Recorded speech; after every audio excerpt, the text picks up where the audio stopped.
मित्रांनो, ही स्क्रीनवर तुम्ही व्हिडिओ पाहताय, ही व्हिडिओ पाहताय ती व्हिडिओ इतर राज्यातील कोणत्याही जिल्ह्यातील नसून किंवा इतर देशातील नसून ही महाराष्ट्राच्या पालघर जिल्ह्यातील आदिवासी गावातील ही व्हिडिओ आहे। ही व्हिडिओ पाहिली की तुम्हाला सुद्धा कळेल देशाची अर्थव्यवस्था चौथी अर्थव्यवस्था बनणार असं प्रधानमंत्री नरेंद्र मोदी म्हटले। देवेंद्र फडणवीस त्यांना सहकार्य करताना पाहायला भेटतात, एकनाथ शिंदे पण त्यांच्यामध्येच आहेत।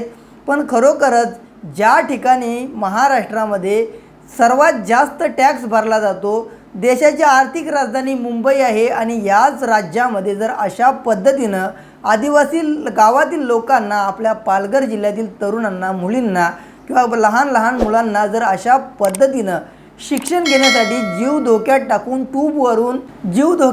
ट्यूबवरून जर प्रवास करून जर स्कूलमध्ये शाळेमध्ये जर जावं लागत असेल तर यापेक्षा दुर्दैव मोठं काहीच असू शकत नाही। कारण आपल्या देशामध्ये सर्वात जास्त टॅक्स महाराष्ट्रामधून, आपल्या मुंबईमधून जातो आणि तरीसुद्धा जर महाराष्ट्रातील शाळा कॉलेजमध्ये जाणाऱ्या विद्यार्थ्यांना जर जाण्यासाठी योग्य सुविधा पुरवत नसू आपण, तर मग यापेक्षा मोठं दुर्दैव काहीच असू शकत नाही।